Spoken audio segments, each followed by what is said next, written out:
Hello everyone, how are you doing? This is MD Tech here with another quick tutorial. In today's tutorial, I'm going to show you how to remove the Bing Chat or Bing Discover icon from the Microsoft Edge web browser.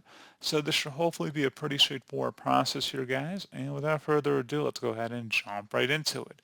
So all you have to do is select the three-dotted menu icon up at the top right corner of the Microsoft Edge web browser and go ahead and left click on that. Go down and select Settings. And on the left side, you want to select Sidebar. Underneath App Specific Settings, select Bing Chat. And then where it says Show Bing Chat, just toggle that to the off position. And that's all you have to do. So pretty straightforward process, guys. Do hope I was able to help you out. And I do look forward to catching you all in the next tutorial. Goodbye.